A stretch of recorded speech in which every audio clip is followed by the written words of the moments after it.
बिस्मिल्लाहिर्रहमानिर्रहीम। अस्सलाम वालेकुम डियर स्टूडेंट्स। आज के लेक्चर में हम जो नेशनल एमडी कैट ऑर्गेनाइज हुआ था लास्ट संडे को, उसके 40 एमसीक्यूज़ जो कि फ़िज़िक्स का सेक्शन है वो आज हम डिस्कस करेंगे और उसको सॉल्व करेंगे ताकि आपको आइडिया हो जाए कि आपके एंट्री टेस्ट जो हैं उनमें फ़िज़िक्स का जो पोर्शन है वो किस तरह आता है। तो स्टूडेंट्स स्टार्ट करते हैं अपना लेक्चर। और जो फर्स्ट एमसीक्यू है आपका, उसकी स्टेटमेंट है कि if during a circular motion the tangential velocity of a body becomes double, then the centripetal force acting on it will double, 1/2, 4 times या 1/4। तो स्टूडेंट्स अगर आप जो है uniform circular motion first year का टॉपिक है, अगर आप उसे थोड़ा सा रिकॉल करें तो हमने कहा था कि यूनिफॉर्म सर्कुलर मोशन में आपके साथ जो सेंट्रीपिटल फोर्स की रिक्वायरमेंट होती है, it is given by mv²/r। Centripetal force की जो रिक्वायरमेंट है वो आपके साथ है mv²/r। ठीक है, इतना फोर्स आपको चाहिए। और ये कौन सा फोर्स होगा? ये सेंट्रीपिटल फोर्स एक ऐसा फोर्स होता है जो वेलोसिटी के साथ हमेशा परपेंडिकुलर होता है। तो ऐसा एक फोर्स आपको चाहिए जो वेलोसिटी को परपेंडिकुलर हो, और उसका मैग्नीट्यूड कितना होना चाहिए? उसका मैग्नीट्यूड होना चाहिए mv²/r। स्टूडेंट्स, जैसे हर क्लास में हम कहते हैं कि प्रोपोर्शनैलिटीज़ जो हैं वो बहुत इम्पॉर्टेंट है, तो यहाँ पर भी जो है ये क्वेश्चन प्रोपोर्शनैलिटी से ही सॉल्व होगा। आप इस क्वेश्चन में अगर इस फार्मूला को समझें तो सेंट्रीपिटल फोर्स जो है वो डायरेक्टली प्रोपोर्शनल है v² के साथ। सेंट्रीपिटल फोर्स जो है वो डायरेक्टली प्रोपोर्शनल है मास के साथ, और सेंट्रीपिटल फोर्स जो है वो इन्वर्सली प्रोपोर्शनल है रेडियस के साथ। लेकिन जैसे हमने ऑलरेडी डिस्कस किया बार बार कि जब भी आप एक प्रोपोर्शनैलिटी पढ़ते हो तो उस प्रोपोर्शनैलिटी की अपनी एक कंडीशन होती है। जैसे इस फैटली प्रोपोर्शनैलिटी की कंडीशन ये है कि आपने मास को और रेडियस को कांस्टेंट रखना है, आपने उसे चेंज नहीं करना। इसी तरह यहाँ पर आपने रेडियस और स्पीड को कांस्टेंट रखना है, उसे आपने चेंज नहीं करना। और इस थर्ड केस में आपने मास को और स्पीड को कांस्टेंट रखना है, आपने उसे चेंज नहीं करना। तो स्टूडेंट्स, हमारा जो क्वेश्चन है वो इस प्रोपोर्शनैलिटी पे सॉल्व होगा कि हमने सिर्फ उस स्पीड को डबल करना है, और स्पीड को डबल करने से हम देखेंगे कि सेंट्रीपिटल फोर्स की रिक्वायरमेंट पे क्या असर पड़ता है। तो स्टूडेंट्स जो है, आपने सिर्फ इस प्रोपोर्शनैलिटी को सॉल्व करना है। FC is directly proportional to v²। Students, तो प्रोपोर्शनैलिटीज़ की 3 किस्में होती हैं। या तो आपके साथ y जो है वो प्रोपोर्शनल टू x होगा, या y प्रोपोर्शनल टू √x होगा, और या y प्रोपोर्शनल टू x² होगा। स्टूडेंट्स, इस पहली प्रोपोर्शनैलिटी को हम सिंपल प्रोपोर्शनैलिटी कहते हैं, और इसका मतलब ये होता है कि जितने चेंजेस x में आएंगे उतने ही चेंजेस y में भी आएंगे। लेकिन जो ये दूसरी प्रोपोर्शनैलिटी है, इसको हम स्लो प्रोपोर्शनैलिटी कहते हैं। इस प्रोपोर्शनैलिटी को हम स्लो प्रोपोर्शनैलिटी कहते हैं। इसमें अगर x 4 टाइम्स चेंज होगा तो y 2 टाइम्स चेंज होगा, अगर x 9 टाइम्स चेंज होगा तो y 3 टाइम्स चेंज होगा। मतलब x में ज़्यादा चेंजेस आएंगी एज़ कंपेयर टू y।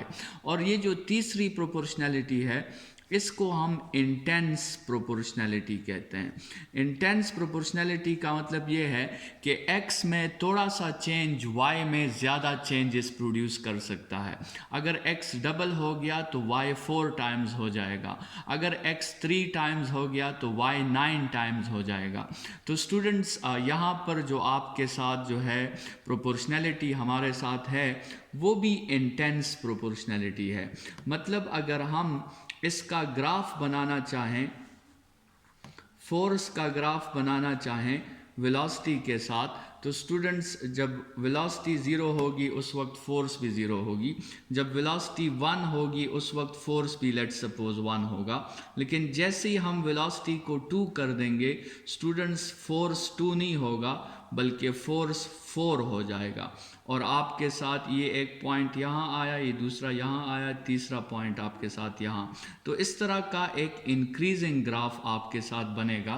तो आपको आइडिया हो भी गया होगा कि स्टूडेंट्स इसका आंसर जो है, चूँकि फोर्स जो है वो डायरेक्टली प्रोपोर्शनल है वेलोसिटी के स्क्वायर को, तो अगर आपने वेलोसिटी को 2v कर दिया इसका मतलब ये होगा कि फोर्स आपका 4 टाइम्स जो है वो इंक्रीज हो जाएगा। ठीक है, तो इसमें करेक्ट ऑप्शन जो आपका है वो ऑप्शन नंबर सी है, 4 टाइम्स आपका फोर्स जो है वो इंक्रीज होगा।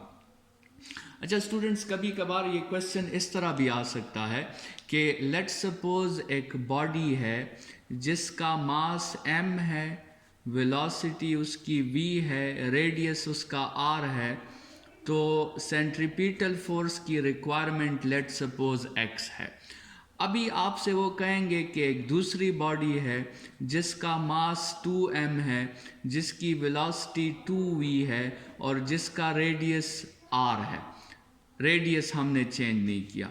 अभी आप मालूम करें कि उस पे सेंट्रीपिटल फोर्स कितना होगा। तो स्टूडेंट्स, इसमें हमने 2 वेरिएबल्स को चेंज कर दिया है। तो अभी आपने 2 प्रोपोर्शनैलिटीज़ पे सोचना है।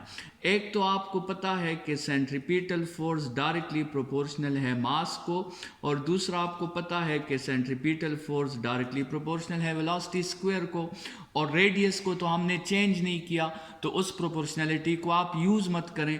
लेकिन अभी आप अपने लिए इस प्रोपोर्शनैलिटी को इस तरह लिख लें कि फोर्स प्रोपोर्शनल हो गया एम वी स्क्वायर को।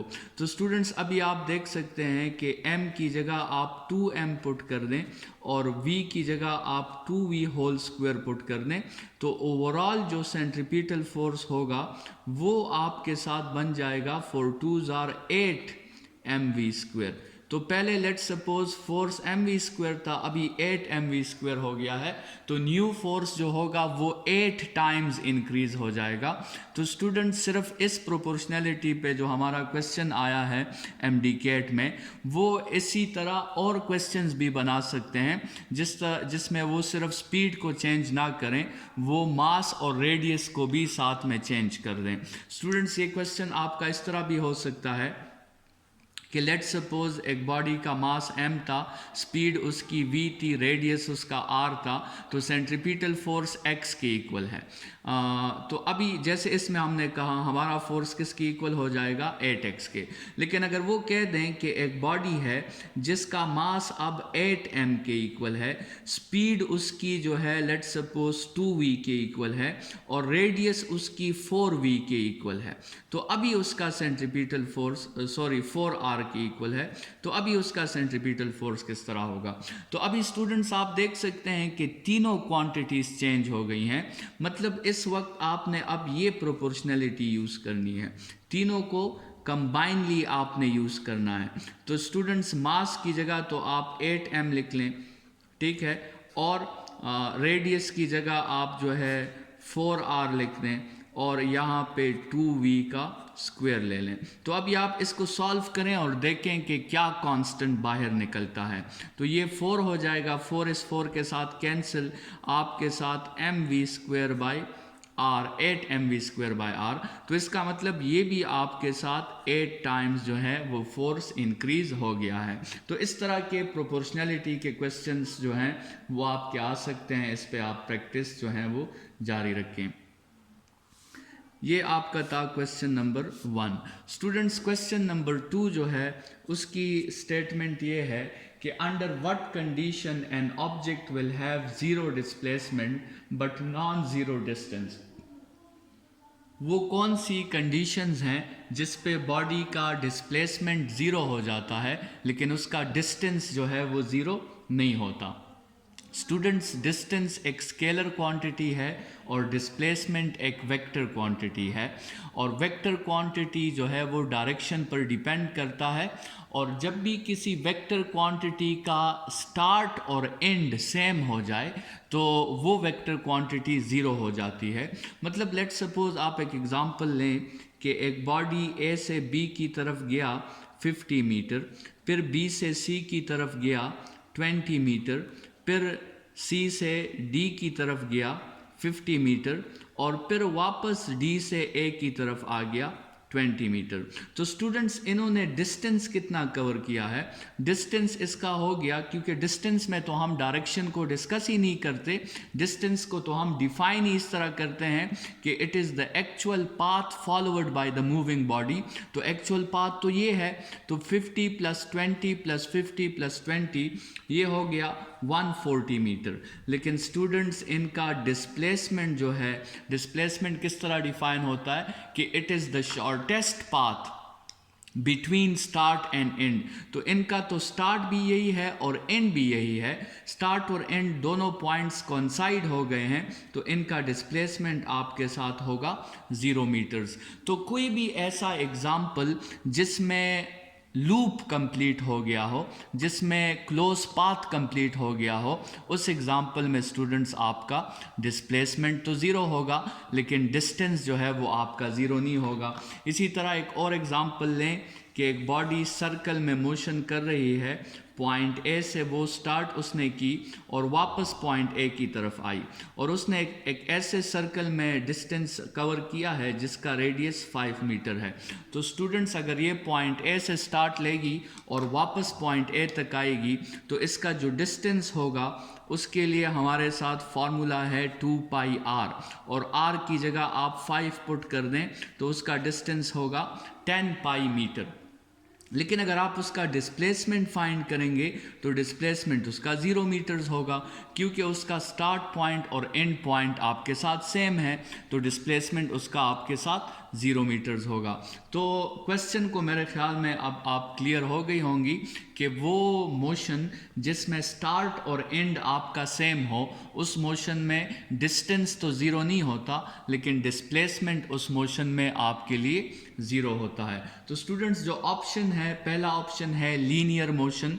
तो लीनियर मोशन में तो हमें कोई आइडिया नहीं है कि क्या बॉडी वापस अपनी तरफ आई है ओरिजिनल पॉइंट की तरफ, क्योंकि लीनियर मोशन तो हम स्ट्रेट मोशन को कहते हैं। तो इसमें बॉडी का वापस आना ये कोई आइडिया क्वेश्चन में मौजूद नहीं है। दूसरा ऑप्शन है सर्कुलर मोशन। सर्कुलर मोशन में हमारा ऑप्शन करेक्ट हो सकता है। हमने अभी ये एग्जाम्पल भी देखा जिसमें सर्कुलर मोशन में हमारे साथ डिस्टेंस 0 नहीं था, लेकिन डिस्प्लेसमेंट हमारे साथ 0 थी। तीसरा ऑप्शन है रैंडम मोशन। रैंडम मोशन में लेट्स सपोज एक बॉडी इस तरह गई, फिर इस तरह गई, फिर आपके साथ बॉडी जो है इस तरह गई, लेकिन रैंडम मोशन में भी हमें कुछ आइडिया नहीं है कि क्या वो बॉडी वापस अपनी स्टार्टिंग पोजीशन तक आई है या नहीं आई। तो रैंडम मोशन तो आंसर जो है वो सही नहीं हो सकता। और चौथा ऑप्शन जो है वो है ऑसिलेशन या वाइब्रेशन। स्टूडेंट्स, वाइब्रेशन में भी ये सिचुएशन आ सकती है कि एक बॉडी एक एक्सट्रीम से जाके दूसरे एक्सट्रीम तक जाए और फिर उस एक्सट्रीम से वापस जो है अपने स्टार्टिंग पोजीशन की तरफ आ जाए। तो इस केस में भी डिस्टेंस आपका नॉन ज़ीरो होगा और डिस्प्लेसमेंट आपका ज़ीरो होगा। तो स्टूडेंट्स, इस क्वेश्चन नंबर 2 में यहाँ पे अभी थोड़ी सी कंफ्यूजन आ गई है कि सर्कुलर पाथ भी हम करेक्ट कर सकते हैं और ऑसिलेशंस को भी हम करेक्ट कर सकते हैं। लेकिन स्टूडेंट्स, इस कंफ्यूजन को आपने कैसे ख़त्म करना है? आपको पता है कि ऑसिलेशंस की 2 किस्में होती हैं। एक को हम आइडियल ऑसिलेशंस कहते हैं जिनमें लॉसेस नहीं होती, लेकिन एक वो ऑसिलेशंस होती हैं जिनको हम प्रैक्टिकल ऑसिलेशंस कहते हैं, जिनमें रेजिस्टिव फोर्सेस इन्वॉल्व होते हैं और उन रेजिस्टिव फोर्सेस की वजह से बॉडी कभी भी अपनी स्टार्टिंग पोजीशन तक नहीं पहुंच सकती, क्योंकि उन ऑसिलेशंस का कुछ हिस्सा जो है, कुछ एनर्जी वो हीट में ज़ाया हो जाती है। तो इसका मतलब ये हुआ कि बॉडी एक दफ़ा तो एक एक्सट्रीम तक पहुंचेगी, लेकिन दूसरी दफ़ा वो उस एक्सट्रीम तक नहीं पहुंचेगी क्योंकि एयर रेजिस्टेंस है उस पर, और तीसरी दफ़ा जब वो जाएगी तो वो उस एक्सट्रीम तक नहीं पहुंचेगी और आखिर में वो बॉडी रेस्ट में आ जाएगी। तो इसलिए हम ऑसिलेशंस को करेक्ट नहीं कर सकते, क्योंकि ऑसिलेशंस में अगर ये आइडियल ऑसिलेशंस हैं तो फिर तो ठीक है, फिर तो उसने उस पॉइंट तक पहुंचना है और डिस्प्लेसमेंट आपका ज़ीरो होगा। लेकिन स्टूडेंट्स, अगर ये ऑसिलेशंस आइडियल नहीं है तो फिर आपके साथ डिस्प्लेसमेंट ज़ीरो नहीं हो सकता, क्योंकि बॉडी कभी भी उस पॉइंट तक रीच नहीं कर सकती। तो the exact correct question in this option is option number B, और ऑप्शन नंबर बी आपके साथ है सर्कुलर मोशन। ठीक है, इसमें जो ऑप्शन करेक्ट है वो हमारे साथ है सर्कुलर मोशन। तो स्टूडेंट्स, क्वेश्चन नंबर 3 की तरफ बढ़ते हैं। क्वेश्चन नंबर 3 जो है वो आपका ये है कि when which of the following properties is not exhibited by a longitudinal wave। ठीक है, longitudinal wave जो है कुछ प्रॉपर्टीज़ गिवन हैं, उनमें से कौन सी प्रॉपर्टीज़ जो हैं वो longitudinal waves एक्सपीरियंस नहीं करता। तो उनमें से सबसे पहली प्रॉपर्टी है इंटरफेरेंस। ठीक है, इंटरफेरेंस जो है वो हर एक वेव एग्जिबिट करता है, उसके लिए जो है वेव का होना ज़रूरी है, वो वेव की प्रॉपर्टी है।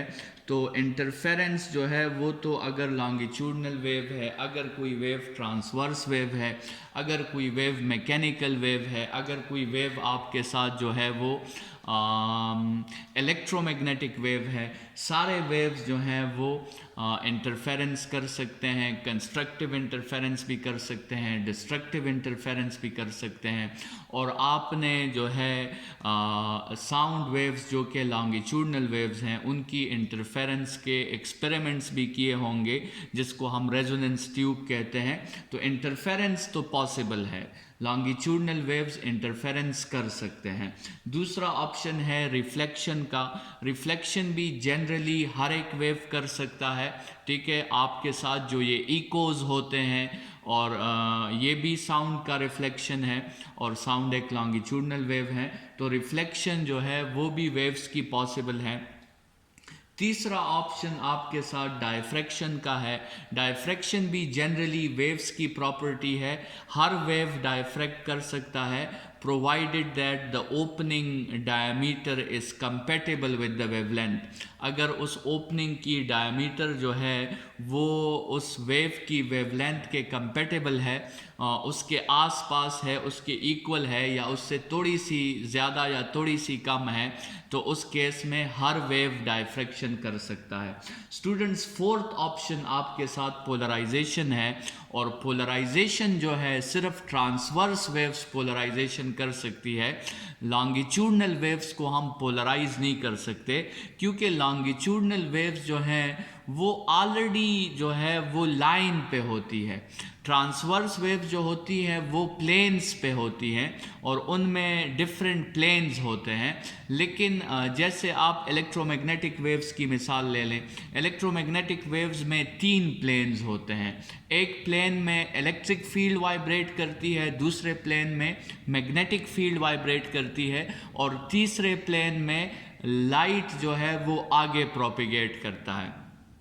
तो मतलब इलेक्ट्रोमैग्नेटिक वेव्स के लिए भी हम ये रूल यूज़ करते हैं। लेट्स सपोज अगर ये लाइट की प्रोपिगेशन है तो इस प्लेन में इलेक्ट्रिक फील्ड वाइब्रेट करता है और इस प्लेन में मैग्नेटिक फील्ड वाइब्रेट करता है। तो लेकिन लॉन्गिट्यूडनल वेव्स जो होती हैं, अगर आप उसकी डिफिनीशन पे सोचें तो लॉन्गिट्यूडनल वेव्स जो होती हैं वो तो उसमें तो वेव की डायरेक्शन और मॉलिक्यूल्स की वाइब्रेशन एक दूसरे को पैरेलल होती हैं, तो इसलिए लॉन्गिट्यूडनल वेव्स को पोलराइज नहीं किया जा सकता। पोलराइजेशन जो है स्टूडेंट्स वो एक डिफरेंशिएटिंग प्रॉपर्टी है, वो उस प्रॉपर्टी की हेल्प से आप ट्रांसवर्स वेव्स और लॉन्गिट्यूडनल वेव्स को डिफरेंशिएट कर सकते हैं। और कैसे डिफरेंशिएट करेंगे? उनको आप ऐसे डिफरेंशिएट करेंगे कि जो वेव पोलराइज हो सकती है वो ट्रांसवर्स होगी और जो पोलराइज नहीं हो सकती वो लॉन्गिट्यूडनल होगी। तो स्टूडेंट्स, लॉन्गिट्यूडनल वेव्स जो प्रॉपर्टी एग्जिबिट नहीं करते वो प्रॉपर्टी आपके साथ है पोलराइजेशन, क्योंकि पोलराइजेशन जो है वो सिर्फ ट्रांसवर्स वेव्स की प्रॉपर्टीज़ हैं। अगर आप थोड़ा सा रिकॉल करें तो हम जो है चैप्टर नंबर 9 में हमने पोलराइजर्स यूज़ किए थे लाइट को पोलराइज करने के लिए, और इस तरह का एक स्ट्रक्चर था हमारे साथ जिसमें एक क्रिस्टल था या एक आर्टिफिशियली डिज़ाइंड पोलराइजर्स भी होते हैं, और उनमें एक छोटी सी एक्सिस थी जिसके थ्रू जो है वो ट्रांसवर्स वेव को पोलराइज किया जा सकता है।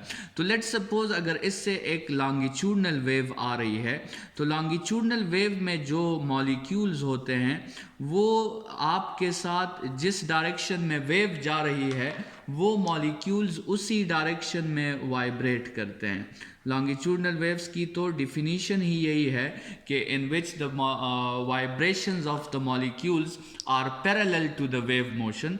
तो चाहे इसके सामने आप ये पोलराइज़र इस तरह रखें और चाहे इसके सामने आप ये पोलराइज़र इस तरह रखें, ये हमेशा इससे गुजरेंगे, ठीक है। इस वेव को पोलराइज नहीं किया जा सकता। लेकिन स्टूडेंट्स, अगर एक वेव आपके साथ ऐसी आ रही है तो इसके सामने अगर आप पोलराइजर ऐसे रखेंगे तो ये वेव गुजरेगी, लेकिन अगर इसके सामने आप ये पोलराइजर ऐसे रख दें तो फिर ये वेव ब्लॉक हो जाएगी, फिर आउटपुट में आपके साथ कुछ भी नहीं आएगा।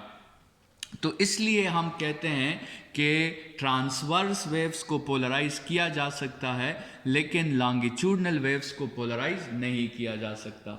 ये आपका क्वेश्चन नंबर 3 का आंसर था। स्टूडेंट्स, क्वेश्चन नंबर 4 की तरफ बढ़ते हैं, और क्वेश्चन नंबर 4 में आपको बताया गया है कि if the speed of sound in air is 332 metres per second. आपको स्पीड गिवन है साउंड की 332 मीटर्स पर सेकेंड, और आपको पता है कि साउंड की ये जो स्पीड है ये 0 डिग्री सेंटीग्रेड पे होती है। तो अभी आपसे पूछा गया है कि what is the speed of sound, this let's suppose इसे V1 कह देते हैं, इसको V2 कह देते हैं। What is the speed of sound if the temperature is 22 degree centigrade. अगर टेम्परेचर आपका 22 डिग्री सेंटीग्रेड है तो उस पे आपके साथ फिर स्पीड ऑफ साउंड क्या होगा। स्टूडेंट्स, ये क्वेश्चन भी प्रोपोर्शनैलिटी से है, और आपको अगर आप रिकॉल करें तो आपको पता चल जाएगा कि speed of sound directly proportional है to the root of the temperature, ठीक है। तो इसमें जो है इस प्रोपोर्शनैलिटी को हम स्लो प्रोपोर्शनैलिटी कहते हैं। इसमें टेम्परेचर में ज़्यादा चेंज आएगा और आपके साथ जो है वो स्पीड में कम चेंज आएगा, और वो आपने ऑलरेडी जो है साबित किया है कि 1 डिग्री सेंटीग्रेड का चेंज जो है वो 0.61 मीटर्स पर सेकेंड स्पीड को चेंज करता है। इसमें आप देखें कि टेम्परेचर का चेंज ज़्यादा है और स्पीड का चेंज 0.61 है, स्पीड का चेंज जो है वो कम है। तो इसी को तो हम स्लो प्रोपोर्शनैलिटी कहते हैं। तो आपको अगर ये फार्मूला याद है तो सिंप्लिसिटी के लिए आप जो है इस फार्मूला को 0.61 की जगह 0.6 मीटर्स पर सेकेंड लिख लें, क्योंकि कैलकुलेटर आपके साथ अलाउड नहीं होगा तो उस केस में आपको फिर मुश्किलात का सामना करना पड़ सकता है। तो अच्छी बात यह है कि आप जो है सिंप्लिसिटी के लिए 0.6 कंसिडर करें। तो अगर 1 डिग्री सेंटीग्रेड इतना चेंज प्रोड्यूस कर सकता है तो फिर 22 डिग्री सेंटीग्रेड कितना चेंज प्रोड्यूस कर सकता है। इसको आप क्रॉस मल्टीप्लिकेशन से x की वैल्यू फाइंड कर सकते हैं और आपको 0.6 को 22 के साथ मल्टीप्लाई करना होगा। स्टूडेंट्स सिंप्लिसिटी के लिए हम इस 0.6 को फ़िलहाल 0.5 कंसिडर कर लेते हैं, और अगर हम इसको 0.5 कंसिडर कर लें और उसको आप 22 के साथ मल्टीप्लाई करें तो आपका जो आंसर आएगा वो आपके साथ 11 आंसर आएगा। इस 11 को आप ऐड कर दें 333 के साथ, तो जो आपकी न्यू स्पीड बनेगी v2 वो आपके साथ होगी 333 प्लस 11, तो इससे आपका आंसर हो जाएगा 343 मीटर्स पर सेकेंड। अभी स्टूडेंट्स ये ऑप्शन अगर आप देखें ना तो ये ऑप्शन आपके साथ एक भी ऑप्शंस में अवेलेबल नहीं है। उसकी वजह क्या है? उसकी वजह ये है कि हमने 0.61 को 0.6 कंसिडर कर लिया और फिर 0.6 को हमने 0.5 कंसिडर कर लिया। स्टूडेंट्स अगर ये 0.6 हम कंसिडर करते तो हमारा जो आंसर होता वो इस 343 से फिर ज़्यादा होता। तो आप ऐसा ऑप्शन सेलेक्ट करें जो 343 से फर्स्ट केस में ज़्यादा हो, और ऐसा ऑप्शन आपके साथ ऑप्शन नंबर ए है, वो है 345.2। तो ऑप्शन नंबर ए इसमें करेक्ट तस्वर किया जाएगा और वो ऑप्शन है 345.2 मीटर्स पर सेकेंड। तो याद रखें स्टूडेंट्स के 1 डिग्रीज का temperature change 0.61 metres per second में स्पीड में चेंजेस जो है वो प्रोड्यूस कर रहा होता है। तो ये आपका हो गया question number 4। Students question number 5 की तरफ आते हैं, और क्वेश्चन नंबर 5 एक सिंपल थ्योरी का क्वेश्चन है। स्टेटमेंट उसकी ये है कि astronomer calculate the speed of distant stars and galaxies using which of the following phenomena.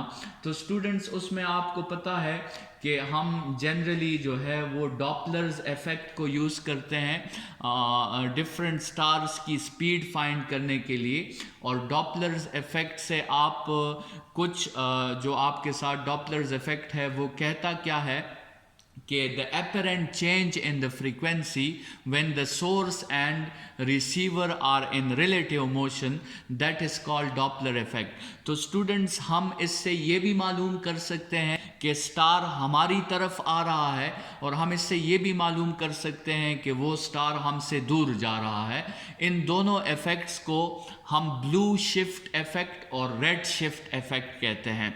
लेकिन आप ना तो सिर्फ स्पीड फाइंड कर सकते हैं बल्कि आप ये भी फाइंड कर सकते हैं कि वो स्टार हमारे प्लेनेट की तरफ आ रहा है या हमारे प्लेनेट से दूर जा रहा है।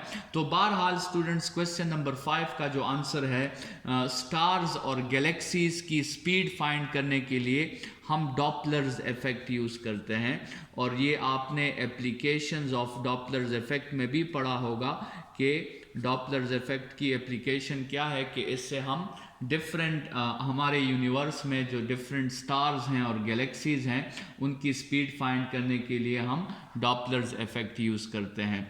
तो इसमें फिर मुख्तलिफ फार्मूलाज हैं। आप जो है प्लैनेट को रेस्ट में कंसिडर करके स्टार को मोशन में कंसिडर करें और उसका फार्मूला अप्लाई करें, बाकी आपके साथ जो है सारा डेटा वो आ जाएगा। ठीक है, तो ये आपके साथ क्वेश्चन नंबर 5 हो गया। स्टूडेंट्स क्वेश्चन नंबर 6 जो है एक मैथमेटिकल डिराइवेशन का क्वेश्चन है। ये लिया गया है आपके चैप्टर नंबर 8 से, फर्स्ट ईयर का चैप्टर नंबर 8 जो है वेव्स के बारे में, उससे ये लेक्चर क्वेश्चन लिया गया है। और ये डॉपलर्स इफेक्ट का क्वेश्चन भी क्वेश्चन नंबर चैप्टर नंबर 8 से ही लिया गया है। तो क्वेश्चन नंबर 6 आपका है कि in a ripple tank 40 waves passes through a certain point in 1 second। ठीक है, तो 40 waves in 1 second मतलब स्टूडेंट्स ये आपको फ्रीक्वेंसी गिवन है। 40 waves in 1 second का मतलब ये है कि इसकी फ्रीक्वेंसी हो गई 40 हर्ट्ज। ठीक है, if the wavelength is 5 centimetre, अगर आपके साथ वेवलेंथ जो है वो 5 सेंटीमीटर है, 5 सेंटीमीटर का मतलब 0.05 मीटर्स हो जाएगा अगर हम इसको ऐसा यूनिट में कन्वर्ट कर दें। Then what is the speed of the wave, तो स्पीड मांगी गई है हमसे। तो स्टूडेंट्स यहाँ पे हम जो है वो फार्मूला यूज़ कर सकते हैं v is equal to F lambda का। स्टूडेंट्स ये फार्मूला जनरली हर वेव के लिए है, और याद रखें कि इसमें ये जो दो क्वांटिटीज़ हैं स्पीड और वेवलेंथ, ये दोनों, इनको हम मीडियम प्रॉपर्टीज़ कहते हैं। मीडियम के चेंज होने से ये दोनों क्वांटिटीज़ चेंज हो जाती हैं, लेकिन ये f जो है, इस f को हम सोर्स प्रॉपर्टी कहते हैं। फ्रीक्वेंसी जो है वो सोर्स पर डिपेंड करती है, वो कभी भी चेंज नहीं होती, लेकिन स्पीड और वेवलेंथ मीडियम को करने से चेंज हो सकती है। स्टूडेंट्स, बहरहाल हमने स्पीड फाइंड करनी है, आप फ्रीक्वेंसी पुट करें और वेवलेंथ पुट करें, और थोड़ा सा इसको सिंप्लीफिकेशन करने के लिए आप इस 5 को 5/100 लिख लें, तो ये 0 0 आपके साथ कैंसिल हो जाएगा। 5 1s are 5, 5 2s are 10, और 4/2 आपके साथ 2 हो जाएगा। तो आपके साथ करेक्ट आंसर जो होगा वो 2 मीटर पर सेकेंड होगा। तो ये आपके साथ क्वेश्चन नंबर 6 एक सिंपल डिराइवेशन का क्वेश्चन था, जो आपके चैप्टर नंबर 8 फर्स्ट ईयर का जो चैप्टर नंबर 8 है उसमें से जो है ये क्वेश्चन लिया गया था, जो वेव्स के ऊपर है। स्टूडेंट्स, क्वेश्चन नंबर 7 जो है थर्मोडायनामिक्स चैप्टर नंबर 10 से लिया गया है फर्स्ट ईयर का, और क्वेश्चन आपका ये है कि in which process the entire heat is converted to internal energy। Students, question number 7 में आपसे पूछा गया है कि वो कौन सा प्रोसेस है जिसमें आपके साथ एंटायर जो हीट एनर्जी है वो सिर्फ और सिर्फ इंटरनल एनर्जी में कन्वर्ट हो जाए। तो वो एक ऐसा प्रोसेस होगा स्टूडेंट्स जिसमें आपके साथ वर्क डन जो है वो ज़ीरो हो, क्योंकि फर्स्ट लॉ ऑफ थर्मोडायनामिक्स कहता है कि the heat provided to the system is used in 2 ways। Either it is used to change the internal energy और it is used to do work. तो अगर हमसे कहा गया है कि हीट सारा का सारा इंटरनल में कन्वर्ट होना चाहिए, तो फिर स्टूडेंट्स आपके साथ वर्क की वैल्यू ज़ीरो होनी चाहिए, और वर्क की वैल्यू तो तभी ज़ीरो होगी जब उस गैस का या उस सिस्टम का वॉल्यूम कांस्टेंट होगा। अगर किसी सिस्टम का वॉल्यूम आपके साथ कांस्टेंट है, मतलब वो सिस्टम एक्सपेंड नहीं हो सकता, वो सिस्टम कंप्रेस नहीं हो सकता, वो सिस्टम डिस्प्लेसमेंट नहीं कर सकता, तो फिर इसका मतलब ये है कि उस सिस्टम पे ना तो हम वर्क कर सकते हैं, ना वो सिस्टम हमारे लिए वर्क कर सकता है। और स्टूडेंट्स, ऐसा तो एक ही सिस्टम है जिसका वॉल्यूम हमेशा कांस्टेंट होता है, जो कंप्रेस और एक्सपेंड नहीं हो सकता, और वो सिस्टम हमारे साथ है आइसोचोरिक सिस्टम। एक ऐसा सिस्टम जिसका वॉल्यूम कांस्टेंट होता है, उस सिस्टम को हम आइसोचोरिक सिस्टम कहते हैं। तो इस एमसीक्यू में करेक्ट ऑप्शन जो है वो हमारे साथ ऑप्शन नंबर ए है, आइसोचोरिक सिस्टम। स्टूडेंट्स, बाकी जो सिस्टम्स ऑप्शंस में दिए गए हैं, आइसोबारिक सिस्टम, आइसोथर्मल सिस्टम और आइडियाबैटिक सिस्टम, इन सब सिस्टम्स की अपनी कंडीशंस हैं। आइसोबारिक सिस्टम उस सिस्टम को कहते हैं जिनका प्रेशर कांस्टेंट होता है, आइसोथर्मल सिस्टम वो सिस्टम है जिसका टेम्परेचर कांस्टेंट होता है, आइडियाबैटिक सिस्टम वो सिस्टम होता है जिसमें हीट फ्लो जो है वो ज़ीरो होती है। तो स्टूडेंट्स, ये बाकी तीनों सिस्टम्स वर्क कर सकते हैं क्योंकि इनमें वॉल्यूम कांस्टेंट नहीं होता।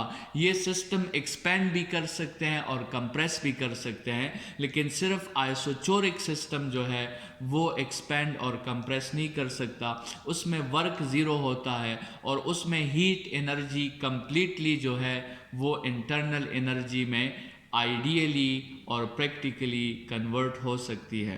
स्टूडेंट्स, इस लेक्चर में ये फर्स्ट 7 MCQs हमने डिस्कस कर लिए। इंशाल्लाह इसको नेक्स्ट लेक्चर में कंटिन्यू करेंगे।